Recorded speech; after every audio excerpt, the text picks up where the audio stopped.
Hey y'all, it's Kalia Monique. My first name's Kalia, my middle name's Monique. It's Kalia Monique. I can't find the mic that came with my camera, and I tried one of my other mics, but whenever I try to listen back to the audio, I can't hear my voice. All I hear is static. But then when I did it without the mic, I could hear my voice without the static. So I don't know if this audio is better or not. I'm sorry, guys.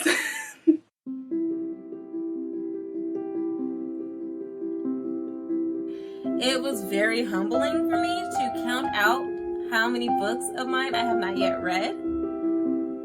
I don't want to talk about it, okay? I don't want to talk about it. It's just so exhausting. Oh my god, no pictures, please. I'm yelling at them to just leave, get out, leave now. We don't need to go through all this.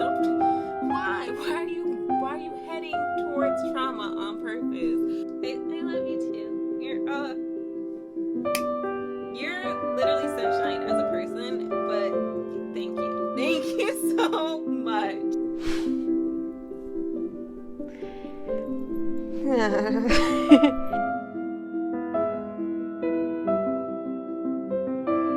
But let's talk about some specific book recs. I am excited to do a video for you guys because I was not sure if a video was going to come out this week. But I'm trying is the point. Look at my new shelves, guys. Yes, happy things, happy things. Don't pay attention too much because it's actually not set up the way I want it to be set up yet. I just honestly put the books on the shelves, kind of in their genre, but some genres they went over the space I allotted to them, so I need to figure that out. But I'm so excited. I got my shelves. If you remember in my 100 subscribers video, my Q&A that I did for 100 subscribers, wow.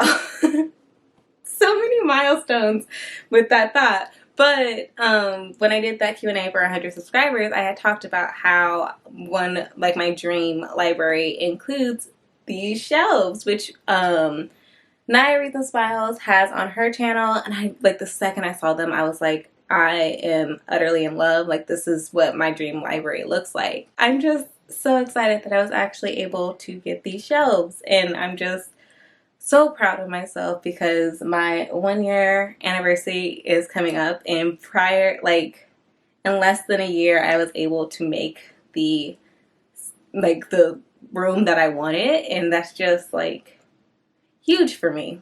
Wow. And when I had stated that it was something I was gonna do when I got my own place and my own house, this was an end goal for years, and yet here we are, and I have my shelves. My babies.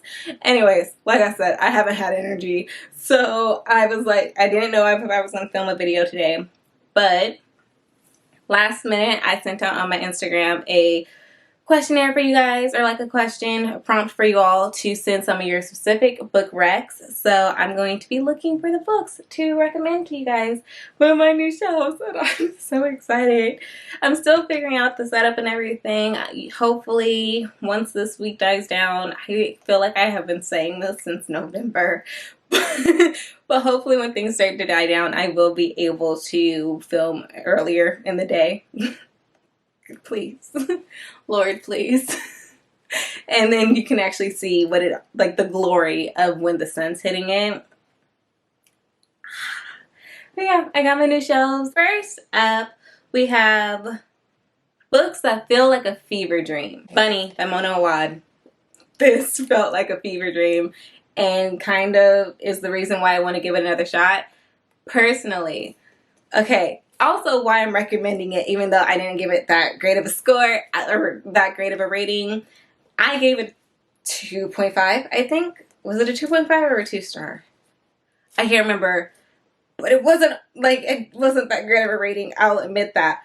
However, I do feel like other people do really love this book. I think they will agree that it feels like a fever dream. I haven't read any other of Mona Awad's books, but apparently a lot of her books feel like a fever dream. I personally gave Bunny a 2.5, but I wanted to love it so bad, and conceptually, I did really like the concept of it. I just need to go in with less expectations in this book, and hopefully, because I do want to reread it. Like I said, I like the concept of it. I think I just need to go in with lower expectations, and I feel like I'll really love it. But just for me personally, I did figure out, like, there's this very big reveal at the end of the book. I'm not going to say it was a plot twist, because no, it wasn't.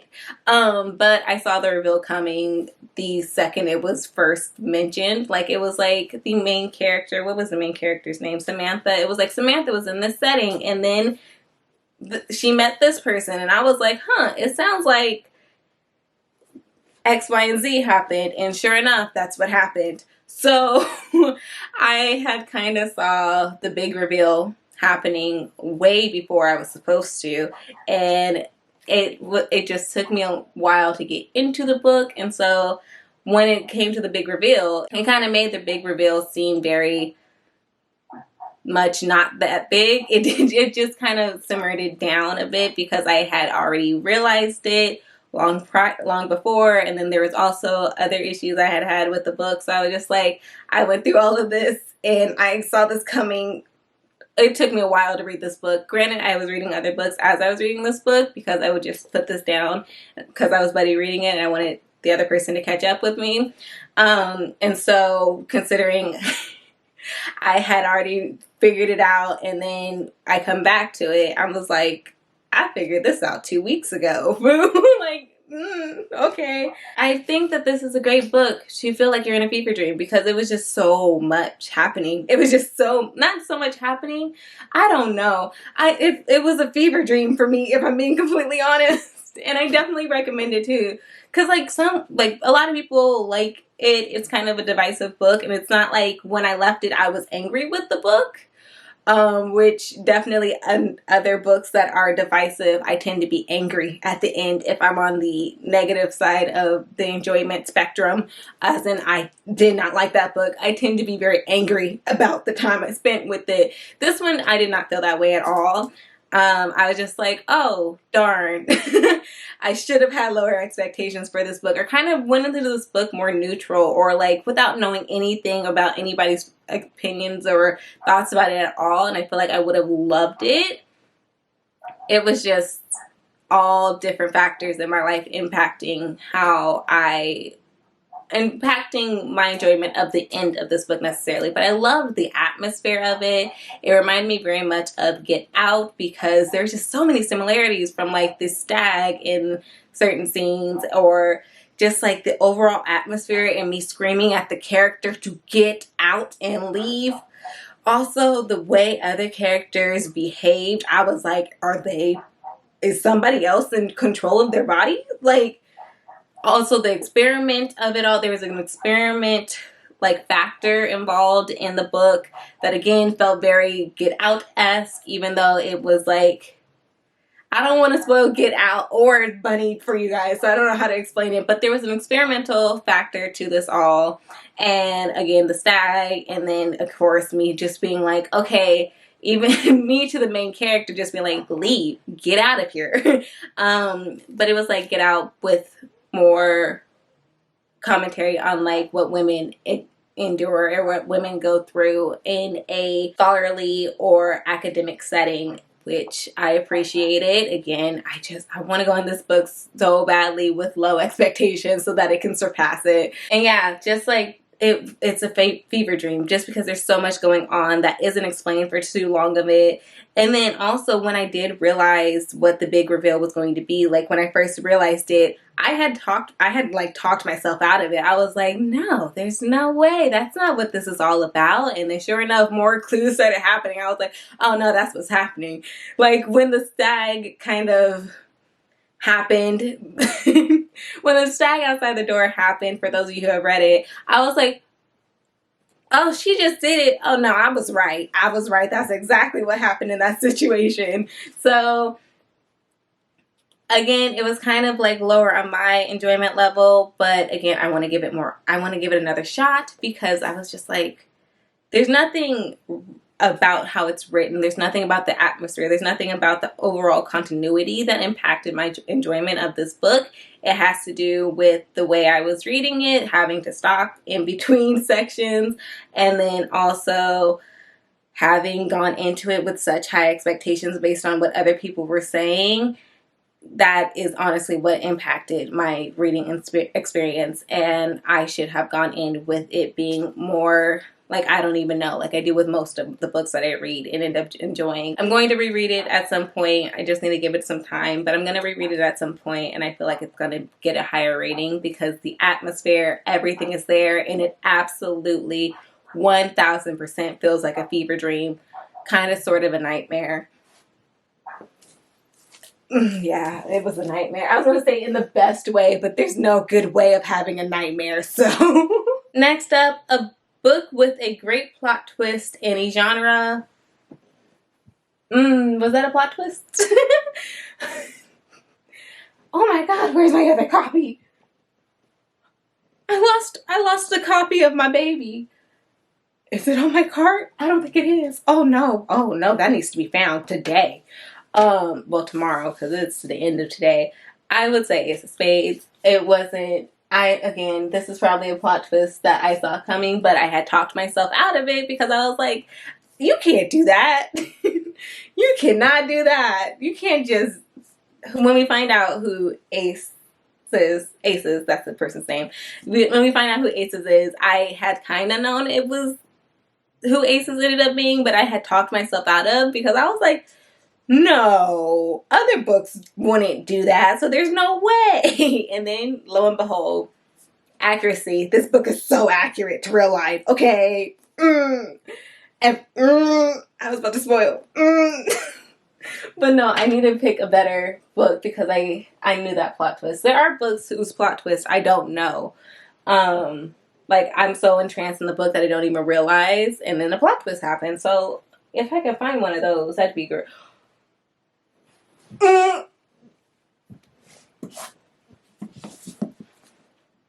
Jade City. I don't know if you would call this plot twist. Nah, it was a plot twist. It was a plot twist. Shit. Okay, so I haven't finished this series. Mainly because of the devastation that this book brought me. And I just, like, mentally, I can't. Like, when I read this book, I was very much at the beginning. It had to have been January, February. So my grandma was very much still with us. Maybe even March. But either my grandma was still with us, or I was at the very beginning and it didn't quite feel real yet. So I was able to read something as devastating as this. No, it was definitely, she was still with us. Because I remember that's why it impacted me so hard. I was already so sad. Like, I was already going through it and was just not doing well. Anyways, I was reading this book when I wasn't doing too well before, but I still had I had hope that she was going to stay with us. It broke me.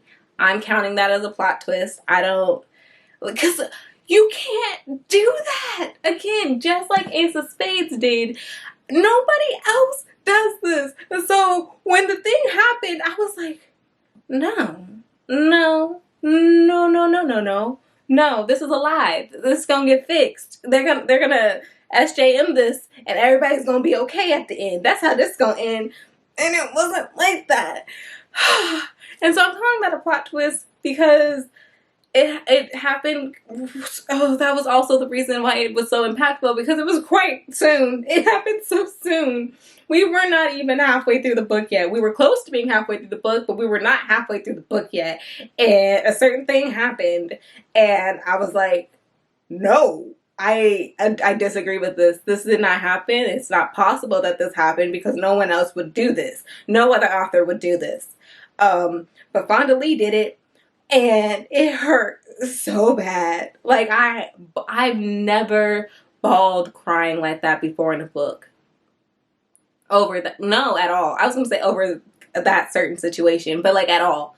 It was hysterical, and I'm pretty sure it had to do with where I was in my own personal life at the time. But It didn't, oh my God. Like but also like fun to leave. Like you really, ooh. How? Okay, I'm not about to cry right now. That's not what we're about to do today. Okay.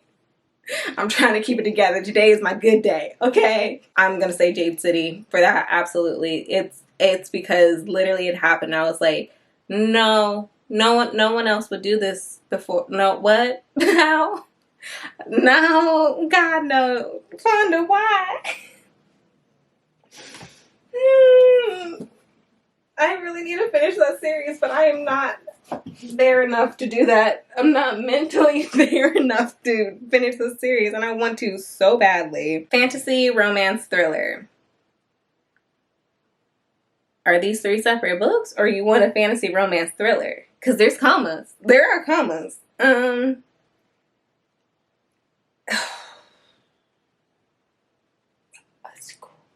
I want to try and intersect them as much as possible. But also, I think these are separate recommendations that you wanted. So I'm going to intersect them as much as possible again. Because I don't know if I can get all 3 at one. But I'm going to at least try. So give me a second. It's going to take a minute. I don't read that many thrillers. I should also highlight that. I don't read very many thrillers. So yeah, I should do that first, huh? Ooh. Oh, yeah, I'm gonna do that, because I don't think I recommend that book enough. Alright, so I tried really hard not to pick books that I've talked too in depth about before. Maybe I've mentioned them in a vlog, or maybe I have in a book rec before. Probably. Okay, I think only one of these I may have done in a book rec before. Maybe. Or might have not have gone too in depth about them. Most of these I picked out of vlogs that I've mentioned before, like during the vlog, but didn't go too in depth about them because I just did it because it was part of a vlog, and that's not like, I'm just like, this is how I feel about it right now. I should also mention my reading year this year. Yeah, but my reading year this year, not too great. Not too many astounding reads. Like, I've had some really great reads, but none of them, I think by this time last year, is it June? I think I read Ace of Spades in July. But by this time last year, I had already felt like I had read my favorite read for the year. And then Ace of Spades happened in July and kind of changed things. But I had already had so many books that I absolutely loved by this year last year.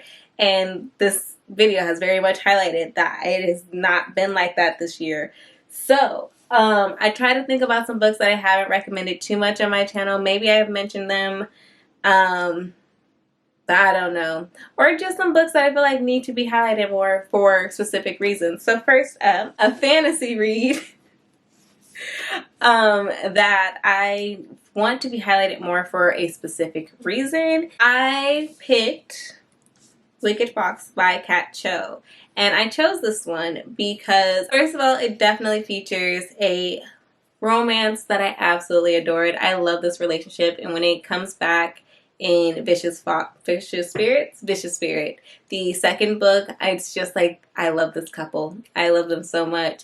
But more than anything, what was highlighted to me in this book was the mother-daughter relationship between Myung and her mother.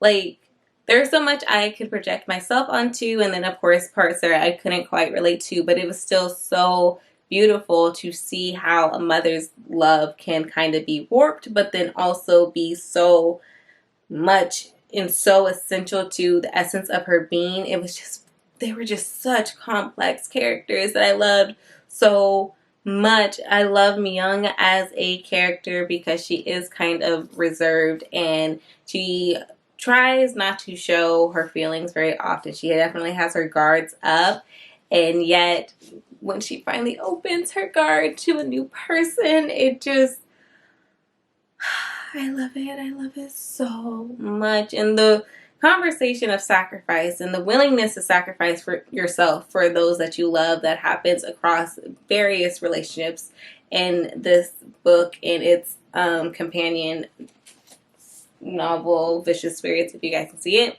Love it. Love it. It just such great relationships. Definitely recommend this as a fantasy if you haven't read it. Now, next up as a romance read. I don't think I've highlighted this one enough on my channel because I really did enjoy it. It just also broke my heart and shattered it, and I'm so sorry to be recommending Devastation to you. But Introductions to Dancing.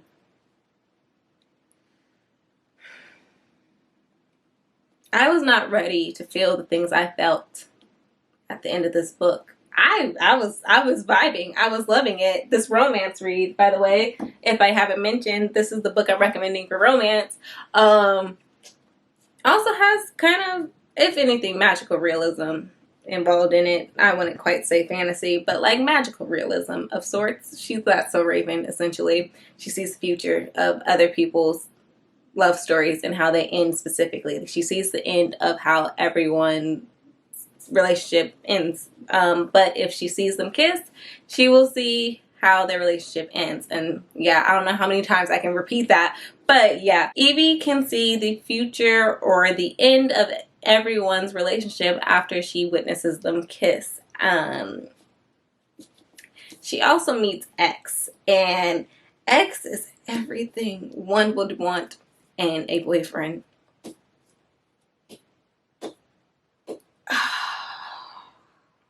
You root so hard for these characters, and it's a romance. Oh, it's a romance. But it's kind of like, it's not even slow burn. It's just chemistry. It's just so dang good. And Evie definitely has her guard up because of the situation she's in. Her parents' relationship is no longer so. Her parents have just gone through a recent divorce, and so she's kind of jaded about love. She used to be a hopeless romantic like myself, but life has kind of jaded her towards not so much believing in love. And then of course, when she receives this ability to see how everyone's relationship ends, the entire course of the relationship, including how it ends, she's not too she's not too romantic anymore. I mean, she's being constantly thrown into how every relationship's going to end. And, you know, that kind of jades a person, including how the life she was already living and how jaded she was already becoming towards love. It doesn't quite help to constantly see how every relationship ends. But XXX is so amazing. I can't even describe him. He's just so great. This is also YA, by the way, and it's not very often that I am obsessed with an YA romance the way I am this book. Like I said, though, it hurt. It hurt so bad. And the way I felt, I was like, there were certain things I had an issue with. For example, like I said, this is more magical realism than it is fantasy. I did not particularly care for that because I just kept being like, but for why? Like, why? How? When? How this happened? It was like a early 2000s rom-com.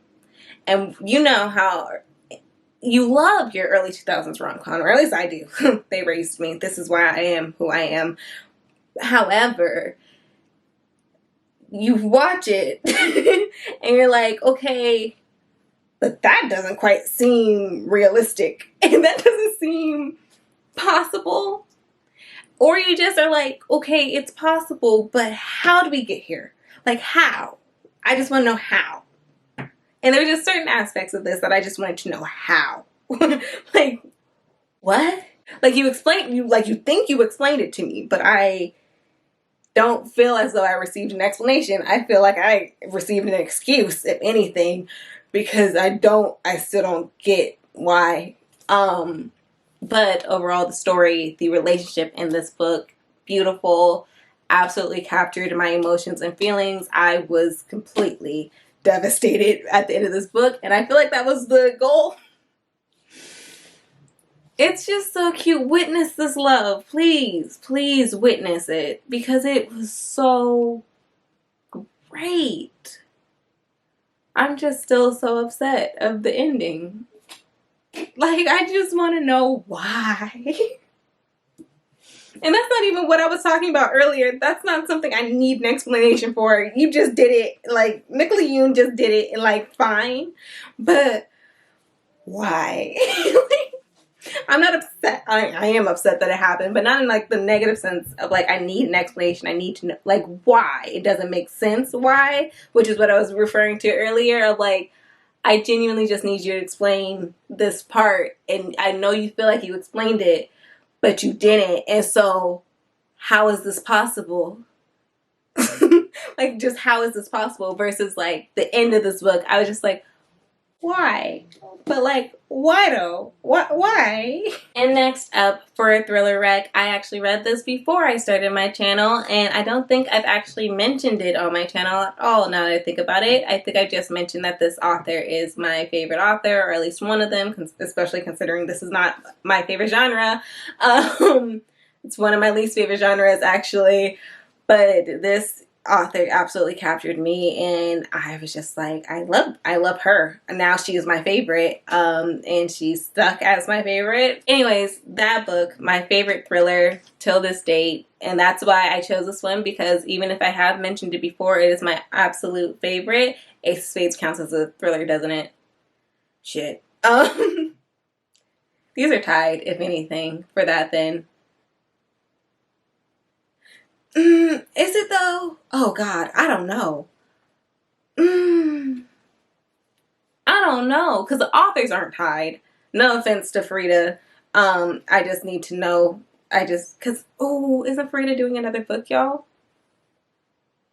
Yes! I just remembered, because yes, she's been advertising her new book, and it's calling me. It's calling me. That book is calling me. Like, yes, I loved Gossip Girl, but I also got into it later on in life because I was too young to watch it when it first came out. And then I watched it when I was older, and I was like, yes, love you, Blair. Yes. No, I loved Blair. Forget Serena. But anyways, yes, and Get Out. Yeah, I got it. Cool. This new book has both comparisons I love. Oh my God. Anyways. Mean Girls inspired. Okay, anyways, this book in particular. Yes, I love Frida. We don't have anything else to base my love of Frida on yet. So this author actually had other works, and I love their internet personality on Instagram in particular, because that's where I follow them, and they're just great. And every book I've read of them, they've absolutely captured me and enthralled me, and when you wanted me to be horrified, I was horrified. When you wanted me to just be flipping pages until I figured out what this ending is, you did it. Like, oh God, I love this woman so much.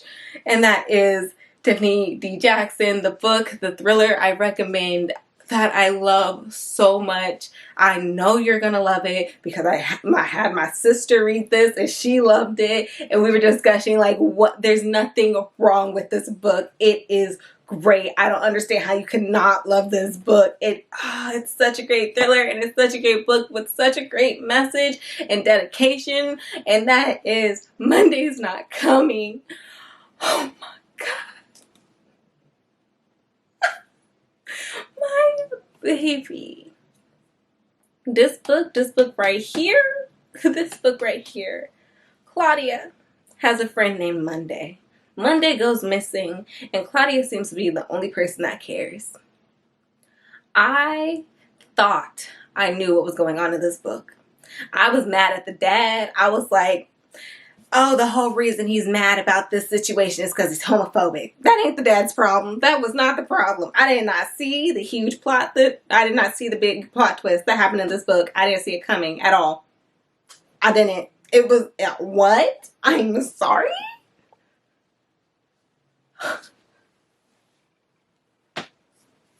I have never, ever, ever felt that way before in a book. I've mentioned this before, I usually see plot twists coming a mile away. My imagination is out there. As when I was a child, no one tried to hinder my imagination. They were just yeah, just that's just who she is. She just got it. She lives in her own world. And so when I'm reading books, now that I'm an adult, and the world hindered my brilliance, honestly. had me like bring all my imagination inside.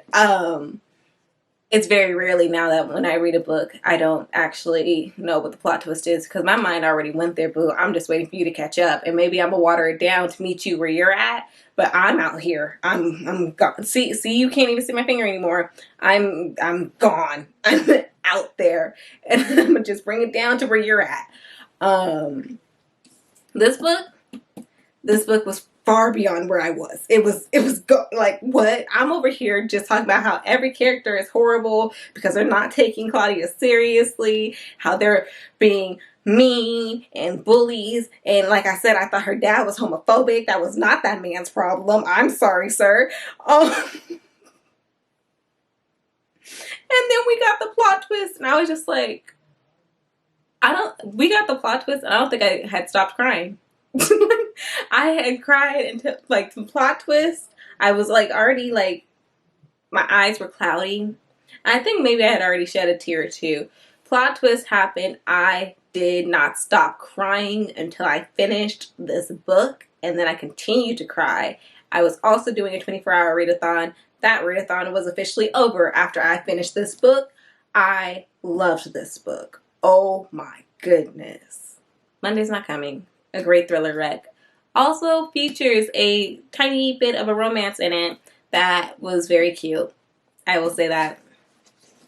There were so many hints and I didn't catch any of them. Paranormal romance that isn't cringy. What counts as paranormal? So like werewolves, vampires and stuff, like things that don't exist, right? Oh, child. Honestly, I don't know. Cringy? Oh, they're all cringy. Are they not? You just have to, like, suspend belief. I mean, head back to Wicked Fox. Like, technically that counts as a paranormal. Those creatures do not exist, and they're not fantastic creatures. Like, it's not that they don't exist. They're mythological, I guess is what I'm trying to say. Like, well, I mean, do werewolves and vampires exist in, like, I guess.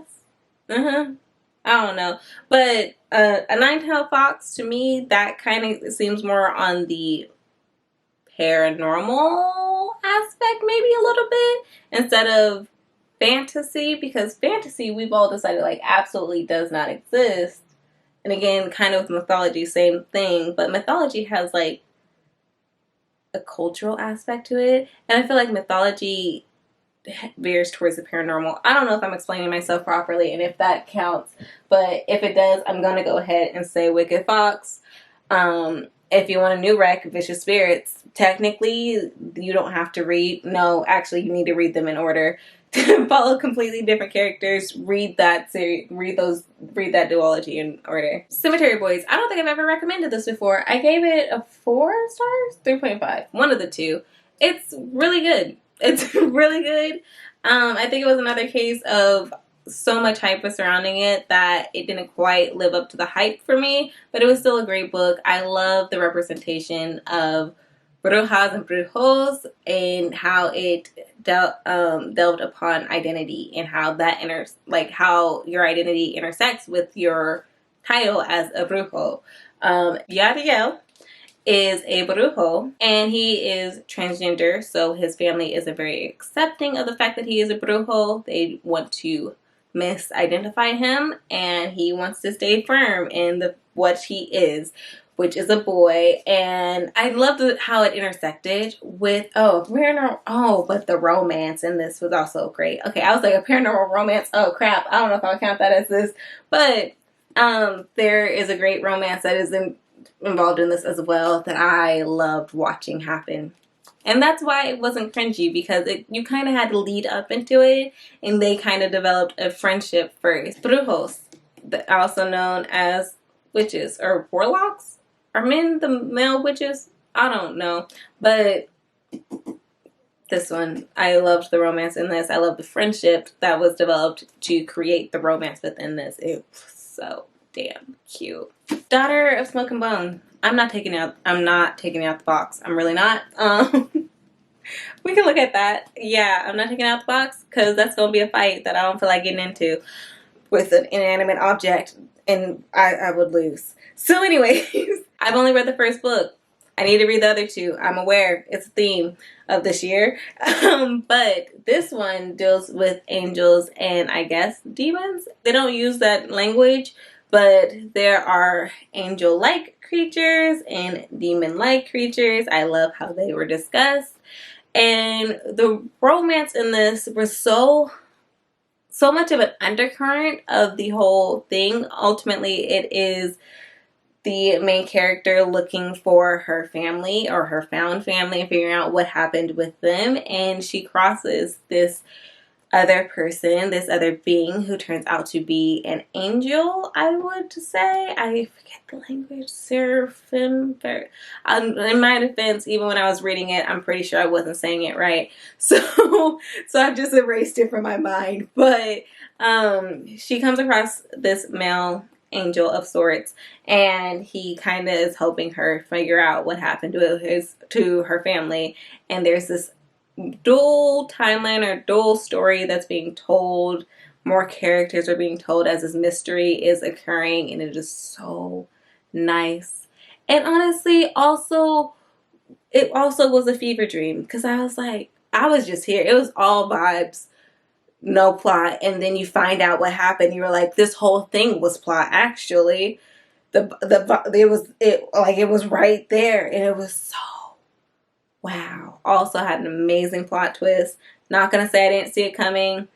I think because I'm pretty sure I read this in one sitting or listened to the audiobook in one sitting, and so it's not like I didn't see it coming. I just didn't think about the book besides what I was listening to, and it was just so great. I definitely not cringy.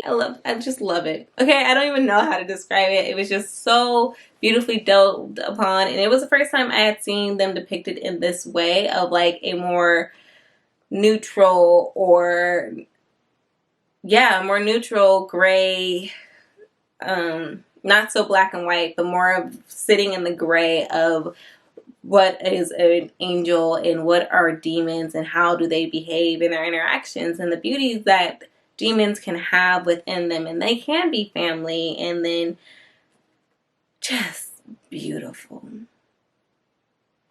And then I was devastated, which is why I didn't finish the series, because it hurt. It happened, and I said, God damn it. But I loved this one. I definitely recommend Daughter of Smoking Bone. I think it's the best example, honestly, of a paranormal romance that wasn't cringy. It was just beautiful. It was a beautiful romance, star-crossed lovers, just absolutely rooting for them the entire time, just to find out that their fate was destined. Light fantasy that feels like a fairy tale. I can literally only think of one book that felt like a fairy tale to me. So I'm going to go ahead and grab my special editions of it. For me, a book that absolutely felt like a fairy tale is going to be Strange Dreamer and Muse of Nightmares.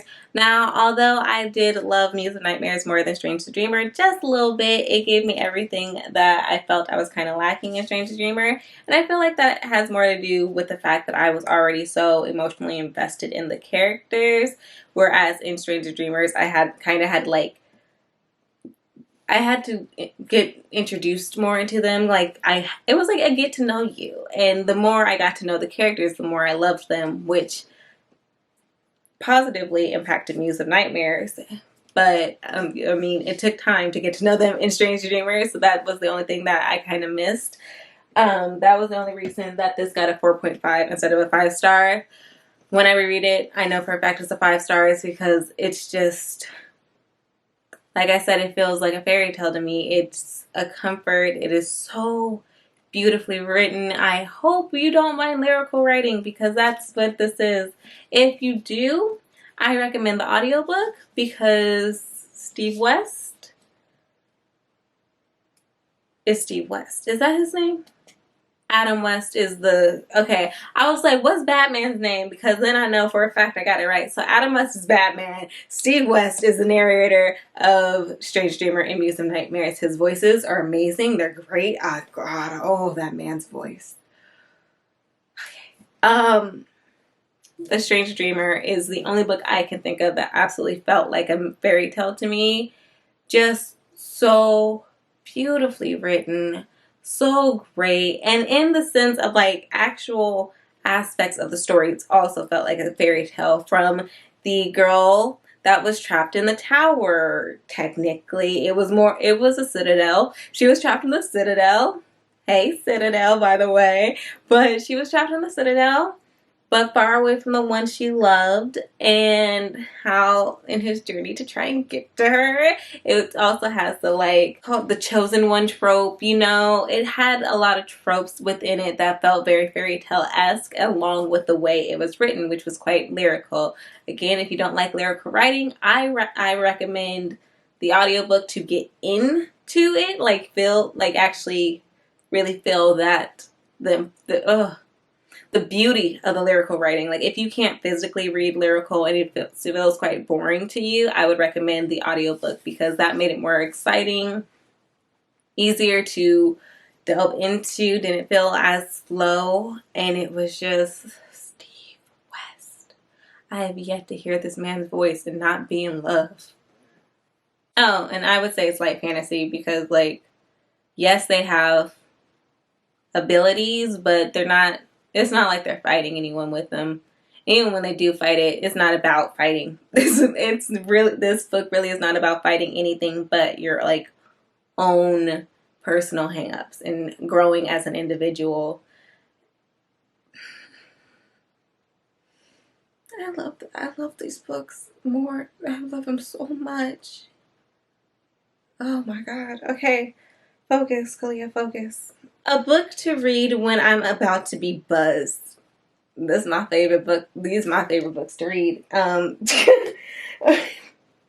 Like, okay, so I'm gonna recommend, actually, because I read this book when I was buzzed. So, of course, this rec is for my 21 and up crowd, or, you know, just the crowd that can legally drink in the country they're in. Don't drink underage, kids. That's not good.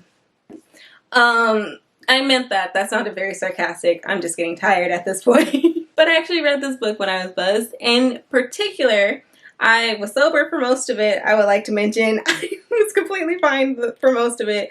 But it had a very nostalgic feel for my past reading experiences with it, that even when I came back home from celebrating having graduated from undergrad and had multiple people buying me drinks, multiple people in my family buying me drinks. God, I just sound like a tyrant. But I had family members buying me drinks to celebrate, and I was feeling buzzed and even grabbed a glass of wine. Because why not? I'm celebrating. Yeah. So I was buzzed, probably further than buzzed at this point. But I just had to pick up this book that I was already reading, and I needed to finish it because it was on my mind, and that is Punk 57 by Penelope Douglas. This book is actually the reason that I want to read more of Penelope Douglas. I've also read Birthday Girl, which honestly I do also recommend for when you're buzzed. Except that was a thickie. Like, that's a thick book. You're not gonna finish that in one go if you buzzed. You're not gonna finish that in one go if you're sober. Oh, it was such a slow burn romance. Anyways, but Punk 57 reminded me of all my high school reads on Wattpad in the best way. Like, it just gave me the atmosphere. Now, in high school, I was all about romance. I was all about like kind of darker tone romances. You know, that dark and handsome, brooding, whatever the hell, I don't know. This book reminded me of all that. Just, it was a darker atmosphere. I love Misha, and I shouldn't. Like, I really shouldn't. I'm happy that I'm an adult now, and this is why I'm recommending it for my 21 and up viewers, and, you know, those of you who can legally drink, because, you know, that means your country at least decided you have a sense of sound mind to you. Like, you're responsible enough to drink is the point. And should I have been reading books like this when I was younger with male leads that were absolutely toxic examples of what you should be looking for as a romantic partner before I quite understood the true concept of it? Absolutely not.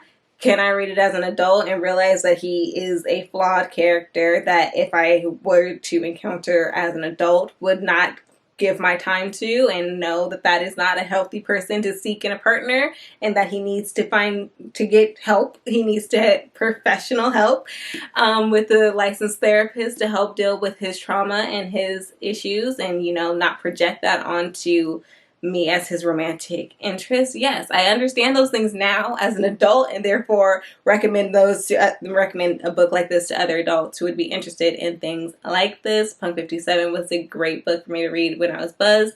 I actually finished the book when I was buzzed, and what refused, that's actually the reason I read it while I was buzzed, because I refused to go to sleep that night without finishing this book. And I didn't care how buzzed I was or past buzzed I was going to finish this book that day. A book to read where the color in the cover matches the vibes of the book. Ooh. You know I want to pick an orange book so badly. I don't know what the vibes of orange is though. Me? Am I the vibes of orange? Another book that I think I've only mentioned once in a singular vlog, and that is The Taking of Jake Livingston. This cover, oh god, you can't see it because it's shiny in the light, but this cover right here is absolutely the vibes of this book. This person on the cover right here, Jake Livingston in particular, he looks terrified, he looks scared, he looks like he's being haunted. There's freaking terrifying hands coming at him that are like spirit hands. You just can tell he's going through some things, and this book put me through some things. It was so scary. I don't know where this category is. I don't know if it's adult. I assume from it's YA. It has to be because the main character is in high school. No, this is for adults to read, or people who weren't scaredy cats in high school, which does not count as I'm in high school. Today, now, grown me at 23 was very scared of this book. Okay, this is a scary book. And the cover of the book absolutely demonstrates that. Oh my god. Oh my god. Fear will find you. Yes, it did. I knew I needed to finish this book as soon as possible. This and White Smoke as soon as possible, because I did not feel like having nightmares during my birthday week. By the way, I read these during my birthday week. Oh my god, it was so scary. This is what happens when your birthday's in October. You start doing themed readathons and you gotta get scared on your birthday. For what? I'm so dramatic, it's ridiculous. Taking of Jake Livingston was so scary that I get scared to recommend it. Books like ACOTAR, but without Tamlin. Honestly, I think I'm gonna recommend a book that I read around that time. But it's different. Like, the main character reminds me of Farrah, kind of. Yeah. Fire by Kristin Cashore. I actually want to reread this entire trilogy, and apparently there's a new book. Wow, okay, sure. But I loved this book. This book actually is the reason that I fell in love with fantasy. I don't think it's the first fantasy book I read, but this is when I was like, I want more of this all the time. I read this around the time that I read ACOTAR, and I absolutely love this main character, whatever her name is. I have no clue. I just remember that Fire was absolutely my favorite, and I remember the plot of Fire and Graceling verbatim. Like, I could restate them all the time. I just don't remember their names. Oh, her name is actually Fire. I just thought that was a description of her. If you know, you know. But Fire. I love this book. I think Fire is so similar to Farrah.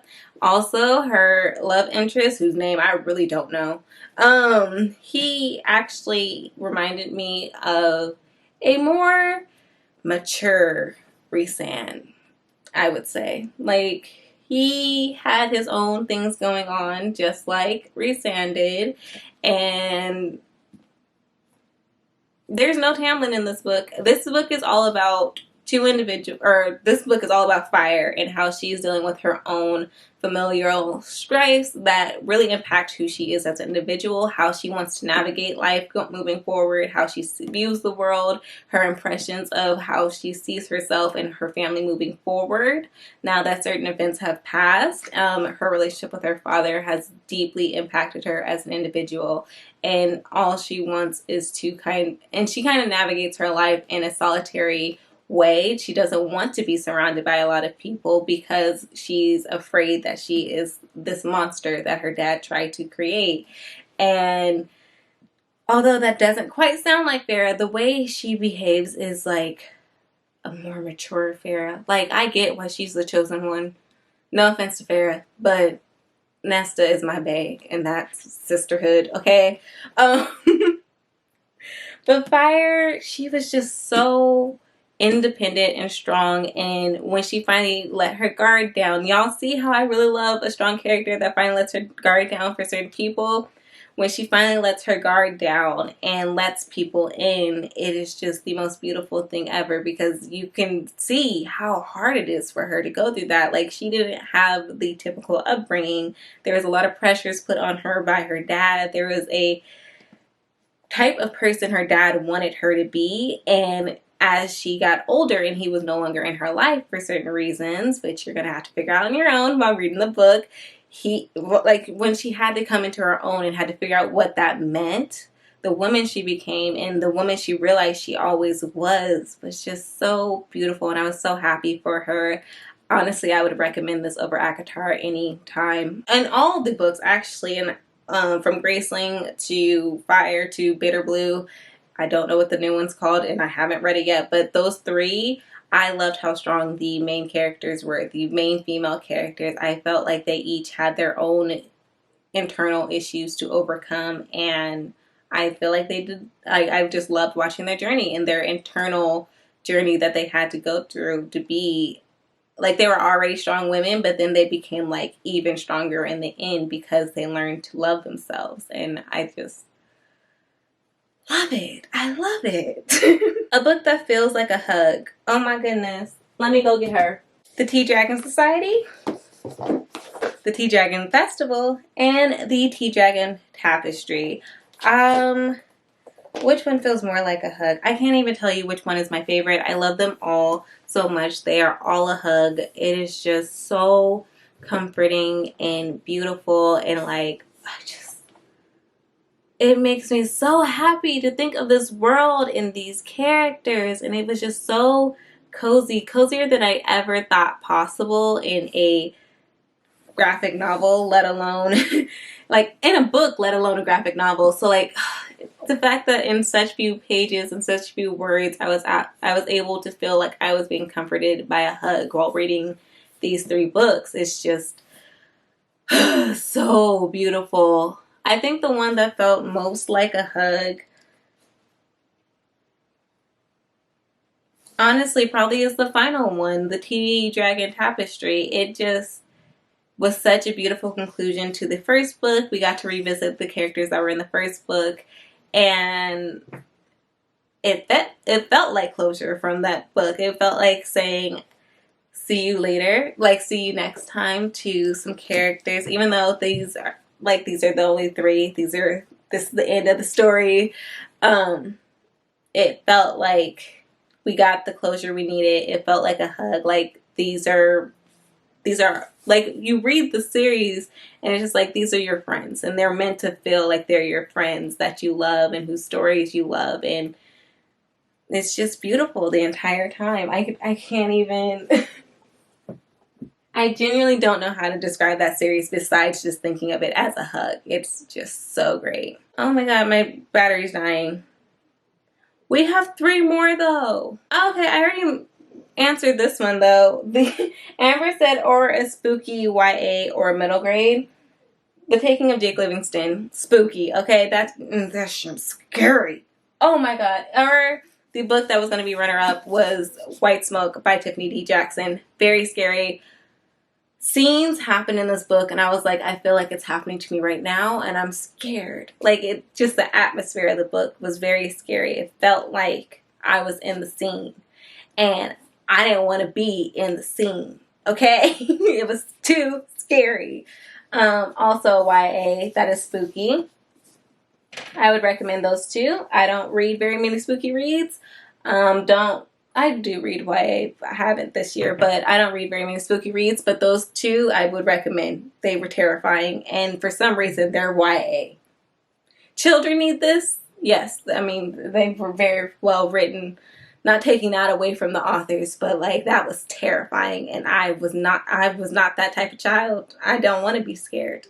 That's never been me. I don't care when my birthday is. October who? October is about me. I don't care about the other holiday that happens that month. It is about me, okay? I'm such a Libra. Alright, so I have 2 more questions and I don't feel like waiting for the battery to charge. So let's go on with the next one, which is a fantasy romance that has more fantasy than romance. I would say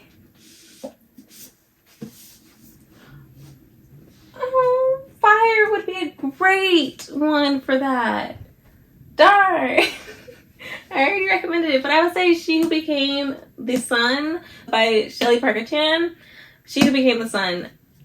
I love this. It features romance in it, but this story felt so great. It was marketed at the end of saying that Parker Chan spent nearly a decade working as a diplomat and international development advisor in Southeast Asia, where she became addicted to the epic East Asian historical TV dramas. After a failed search to find English language books versions of these stories, she decided to write her own.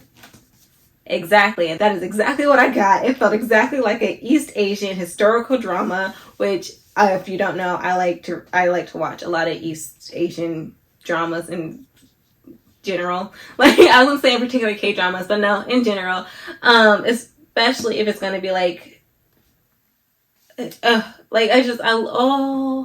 it drew me to so many East Asian inspired dramas or not East Asian inspired, but East Asian dramas, historical dramas that I had watched in the past. And I was picturing actors that I had witnessed before on the screen in very similar roles, behaving in very similar ways. And it was like, I don't know, I feel like for other books, I hadn't been able to draw on that imagery. Like, for example, and this might be because maybe I just don't watch as much. No, but I watch a ton of American programming. So I don't have an excuse for it, except for this time, the visuals that I was able to visualize in my head and the references I was able to reference. Wow, keep repeating the words. The references I kept being able to reference and actors I kept being able to reference as I was reading this book, and particular roles I was able to reference for characters in this book just really added to the experience, and it absolutely felt like an East Asian historical drama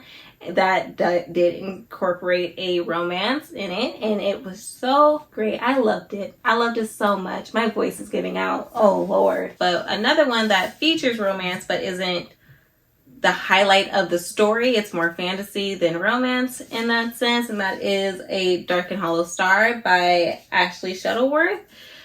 I think this is another great example of a book that featured romance, but that wasn't the main plot of it. And it wasn't even romance necessarily. It was just tension, angst, and great chemistry. And so I definitely recommend this one as well. I don't read very many fantasy reads that don't feature romance pretty prevalently, especially not this year. Oh my God, if there's no romance, I don't have the mind for it, okay? I need the romance. When I was in it, I was completely ingrained in the world and I did not want to put it down. But when I did put it down, I couldn't get myself back into it. But the world is there. The visuals are there. Like, I was like, oh my God, I'm in this coffee shop. Or, oh my God, I'm at this club, or wherever they were. I was like, I'm here. And then I would come back to reality and be like, no, I'm not. I'm in my bed.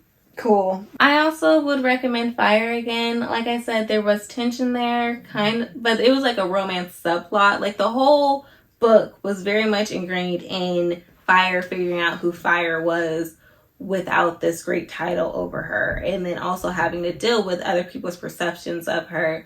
Not so much the romance she was in. It was just kind of like, and for so much, it wasn't really even a romance. It was just a relationship. I really enjoyed that book. I need to read it again. I have to do more research on that one though, because yeah, like, I've just been so ingrained in my romance at the moment that it's been real hard to get past that. Stay tuned for more recs for that though. Alright, so next up is books you will want to read in one setting. This is the final question, and I'm too lazy to go grab the books. In my defense, the book that I would want... Oh! No, I got you. I'll be right back. Yeah, I'm gonna go with these 4. One of them is representative of like the whole series, but I guess I'll start with that one. I don't know where my copy of The Deal went, so I'm gonna go with The Mistake. But this is only standing in for The Deal, honestly, because that one was my favorite. I've only read these 2 so far. The Off-Campus series is a great one to just read in one sitting. The whole time, it's just vibes and fun times. Great for one sitting reads. It was a great romance.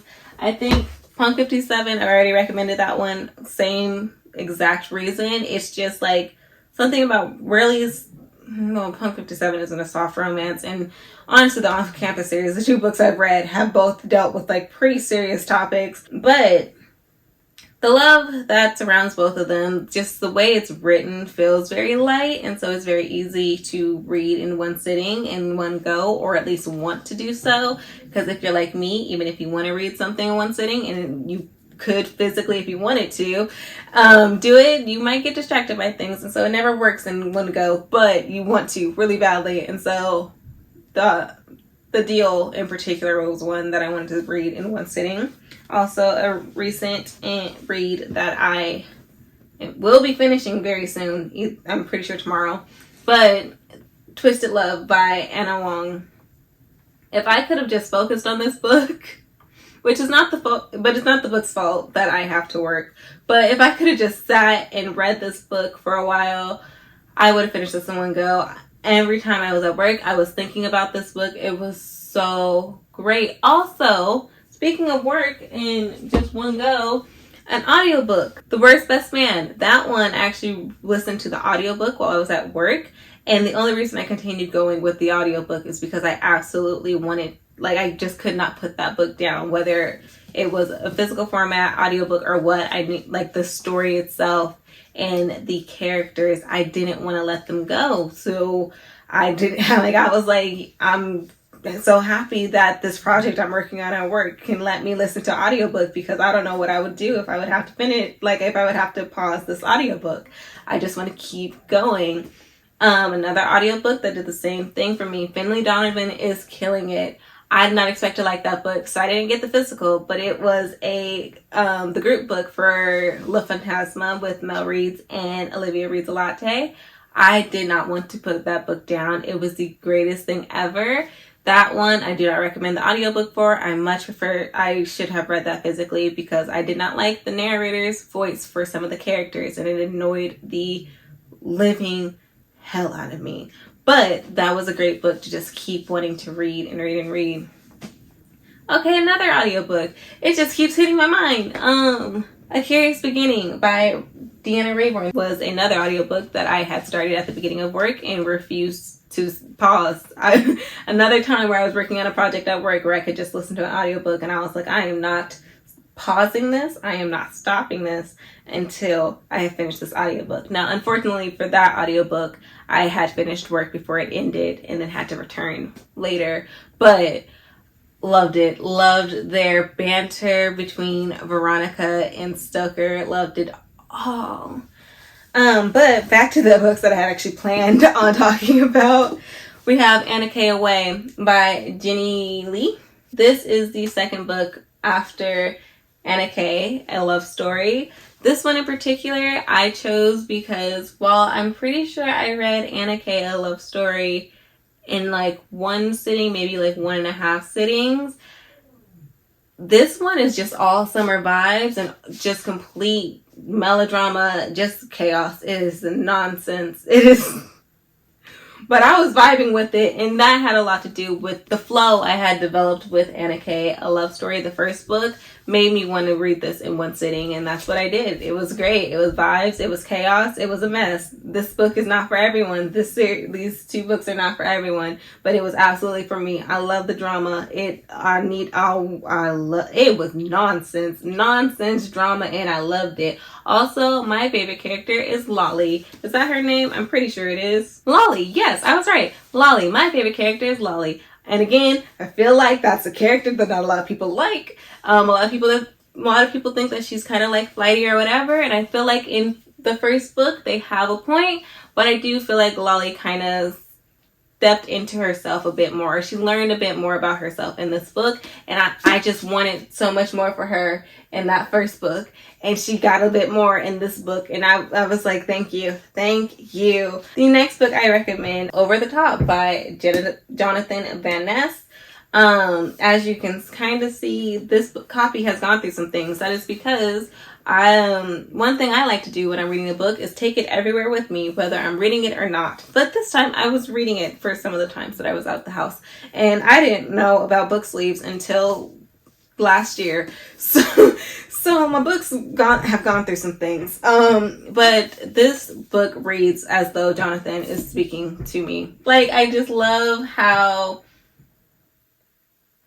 true to the way that they speak was in this book. I want an example because it was like, let me tell you, honey, and like things like that would actually be in the book. And I swear it felt like they were talking to me, but they weren't, because I was reading it.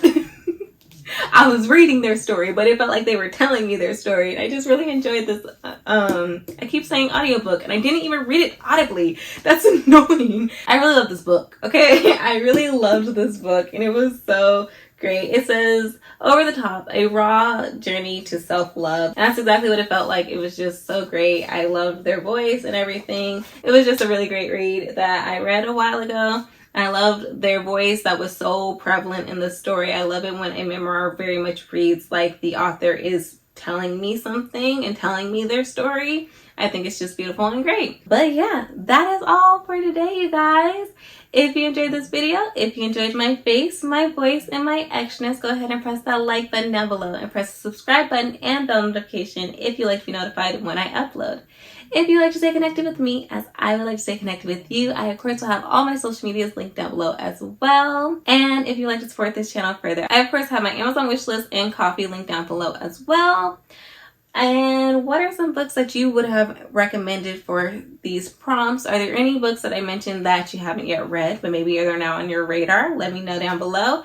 And if you would love to support this channel further, because I almost forgot to mention this, but my 1 year anniversary is coming up on YouTube, and it would mean the absolute world to me if we could make it to 500 by that point.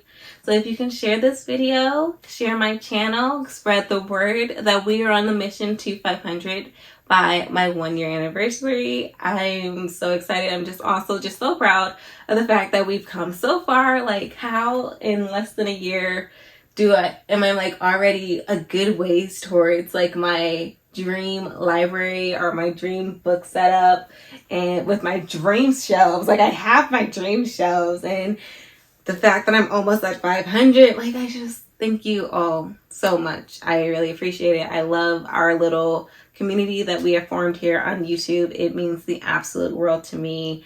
I could cry right now just thinking about it. But yeah, you guys mean the world to me. If you would like to help me on my road to 500 prior to reaching my 1 year mark, or just 500 in general, that would be really great. With no further ado, I believe that is everything, although I am probably forgetting something because I always forget something. But bye, guys.